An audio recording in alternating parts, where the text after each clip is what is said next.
Good morning, everyone. Welcome to Economic Times of today. Tariff through tackled, tariff trough का meaning क्या होता है? Trough होता है, अगर आपने कोई ग्राफ देखा हो स्टॉक्स का, तो जनरली वो पीक करता है, फिर वो ट्रफ मतलब वो फॉल डाउन करता है और वो वापस से पीक मतलब वापस से इंक्रीज करना शुरू होता है, तो एक ट्रेंड में मूव करता है बेसिकली। तो जो डाउन टाइम होता है, जब वो गिर रहा होता है मार्केट, तो उसको ट्रफ बोलते हैं।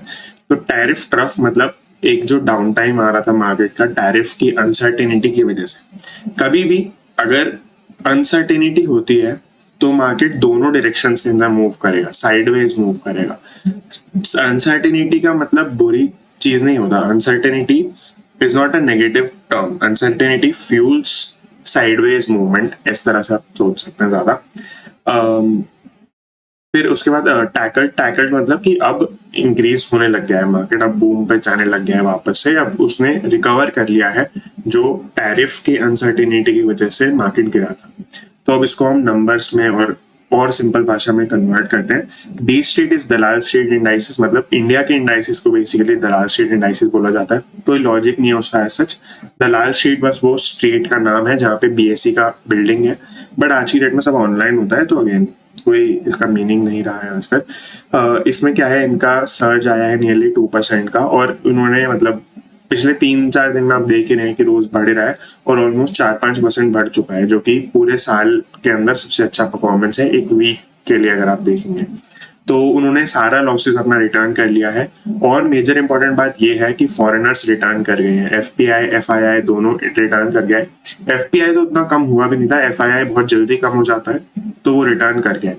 बट इसमें बस बात यह है कि ये सब चीजें टैरिफ के जो भी डिसीजन आ रहे थे उनसे कनेक्ट कर रहे हैं। जैसे आप ये पूरा ग्राफ देखेंगे तो लिखा है कि डाउन टाइम जब बिल्कुल डिक्रीज हो गया, वहां पे हमारा कंसर्न्स थे बहुत ज्यादा। फिर जब इंक्रीज होने लग गया तो रिलीफ आ गया कि मतलब 70 डेज का उन्होंने पीरियड लगा दिया कि अभी नहीं लगेंगे, सॉरी 90 डेज का। और इलेक्ट्रॉनिक्स और ये टेलीकॉम वाली चीजों को एग्जेम्प्ट कर दिया है। तो इन सब चीजों से बढ़ रहा है market. But I am not really sure ये मतलब इन सब चीजों से ही बढ़ रहा है, क्योंकि एफआईआई मार्केट को ड्राइव करते हैं। एफआईआई और बिग मनी बेसिकली ड्राइव करता है, बड़े इन्वेस्टर्स, बड़े ट्रेडर्स, वो लोग ड्राइव करते हैं और उनको इन्फॉर्मेशन हमसे पहले मिलती है। एज अ रिटेल इन्वेस्टर हमसे पहले ही इन्फॉर्मेशन मिलती है। It is not possible that we and the big money get the information at the same time. तो बहुत ही मतलब कह सकते हैं कि ये सिर्फ बोलने के लिए बोला गया है, रीजन असली कुछ और ही है। बट हाँ, जो ट्रेंड हमने नोटिस किया है और ओवरऑल मार्केट में पॉजिटिव सेंटीमेंट चल रहा है। आज की अगर मैं बात करूं, आज मार्केट बंद है गुड फ्राइडे के लिए। पीएफसी आईआरईडीए मल legal measures against Gensol. PFC IRDA में हमने कल भी बात की थी जेंसॉल के बारे में।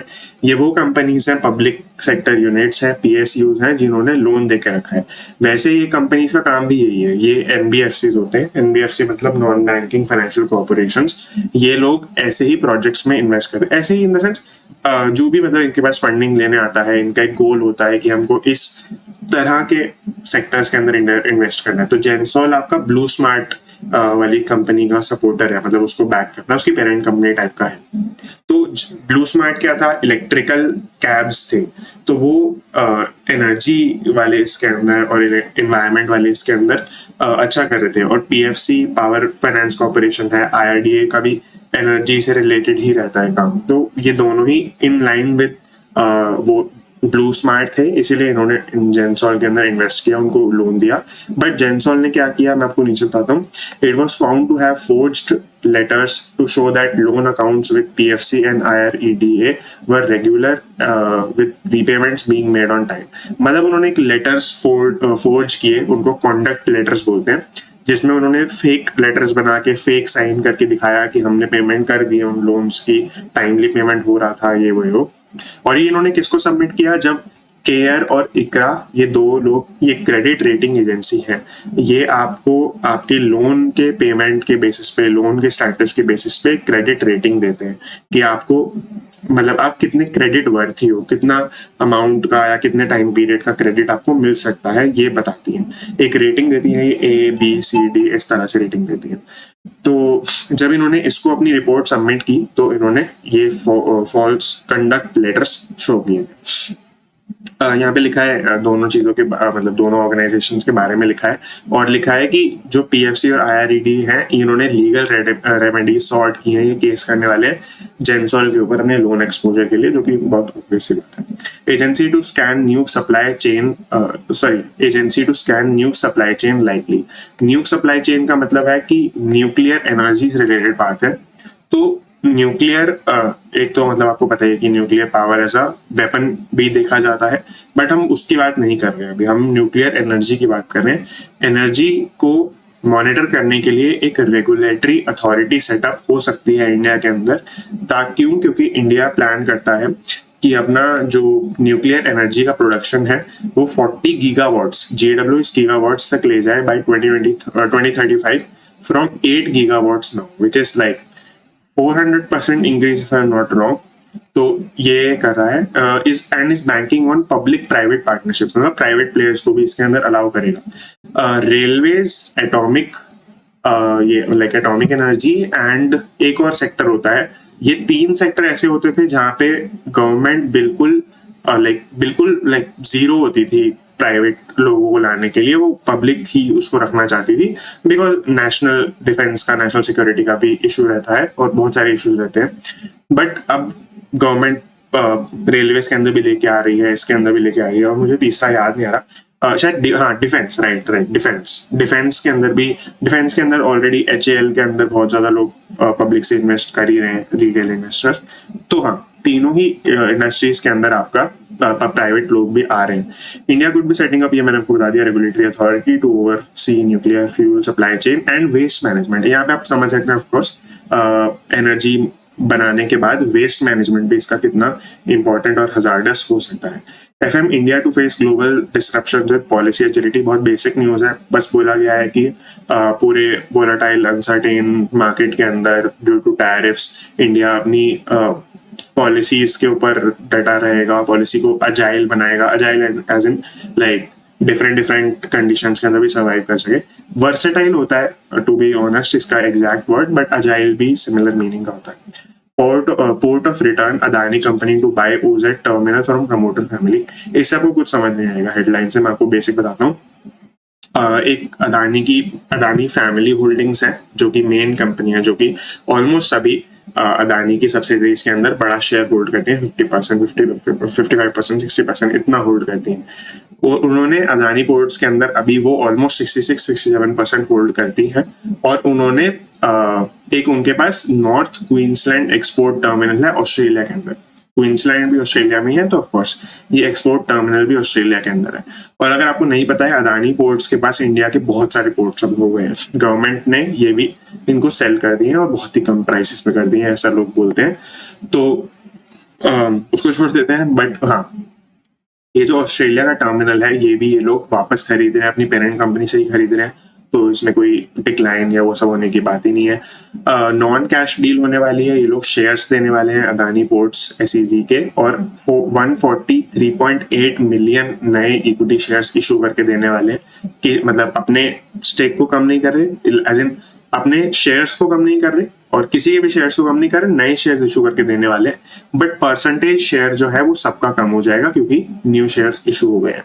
2.13% से इंक्रीज होके ये चीज 68.02% पे होने वाली है। ये आपको ऐसा भी लग सकता है कि अभी 2.13% का होल्डिंग है उनका, और वो 66% से बढ़ के ऊपर चले जाएगा। बट इतनी बड़ी न्यूज ऐसे इतने छोटे डब्बे के अंदर नहीं आती। तो ये 2.13% इज द इंक्रीज, कि कितना बढ़ेगा इनका share due to these 143.8 million shares, और वो 68.02 हो जाएगा बढ़ने के बाद।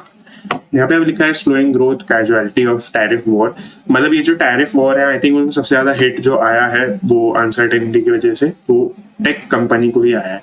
कुछ भी अगर फॉरेन एक्सचेंज से रिलेटेड कुछ होता है, या कोई भी फॉरेन डीलिंग से रिलेटेड कुछ होता है, तो टेक सर्विसेज वाली फर्म्स हैं जो इन्फोसिस, TCS, विप्रो, इनमें सबसे ज्यादा इम्पैक्ट आता ही है। और हमने पहले भी देखा है इन लोग को फायर करने पड़े हैं लोग, ये वो। तो अभी भी यही हो रहा है कि अभी ये लोग 2 ईयर स्लो डाउन एक्सपेक्ट कर रहे हैं, 2 साल तक इस चीज का फर्क इनके ऊपर रहने वाला है, और ये लोग हायर ज्यादा लोग नहीं कर पाएंगे। इसी का ये नंबर इनके लिए हेड काउंट जो ये लोग एज अ मेट्रिक यूज करते हैं इनकी परफॉर्मेंस को देखने के लिए या एक्सपेक्टेशन को देखने के लिए, वो एक काफी मतलब अच्छा मेट्रिक एक तरीके से, क्योंकि अगर आपको एज अ कंपनी आपको पता होता है कि आपके कितने क्या क्या एक्सपेक्टेशन होने वाली है, तो आप हेड काउंट उसी तरह से बढ़ाते हैं कंपनी में। तो अभी हेड काउंट हायर्स आप देख सकते हैं, पहले टाइम से ये डाउन है, इसमें और कुछ नहीं है। Samsung finishes PLI marathon first, prize money 1000 crore rupees. बहुत ही अच्छी न्यूज है, आपको इसके बारे में काफी पढ़ना चाहिए, मैं बताता हूँ क्या पढ़ना है। सैमसंग एक बेसिकली पीएलआई स्कीम होती है, मैं पहले आपको बताता हूँ। पीएलआई स्कीम होती है प्रोडक्शन लिंक्ड इंसेंटिव स्कीम, कि अगर आप एक इन्होंने बेस ईयर बना रखा है FY20 2019-20 बेसिकली वो वाला जो ईयर था, उसके अंदर आपका जितना प्रोडक्शन था वो एक बेस प्रोडक्शन हो जाएगा। फिर उसके ऊपर आप इंक्रीमेंटल टारगेट्स गवर्नमेंट आपको देगी कि अगर आप इंडिया के अंदर इतना ज्यादा मैन्युफैक्चर करते हैं फ्रॉम योर बेस प्रोडक्शन, तो हम आपको एक सब्सिडी देंगे, एक बेनिफिट देंगे। पहले आपको अपना इन्वेस्टमेंट करना पड़ेगा, अगर आप वो टारगेट मीट कर लेते हैं तो आप क्लेम फाइल कर सकते हैं कि भाई हमको इतना पैसा वापस दो।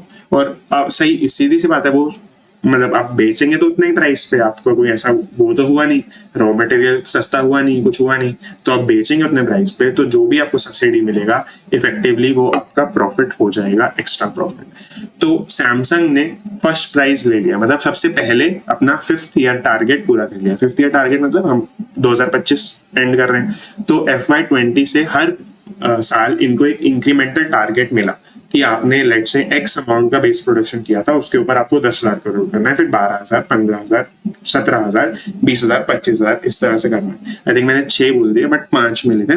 5वां इनका जो टारगेट था इस पिछले साल का FY24-25 का, यानी कि पिछले साल अप्रैल से लेके इस साल मार्च तक, इनको अपने बेस ईयर से 25,000 करोड़ ज्यादा प्रोडक्शन करना था, जो इन्होंने कंप्लीट कर दिया है।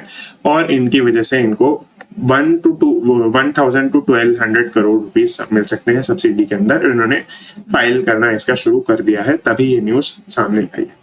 Thank you so much. You can join our Telegram group, and sorry for the delays in today's newspaper. I'm not really feeling well. Thank you so much.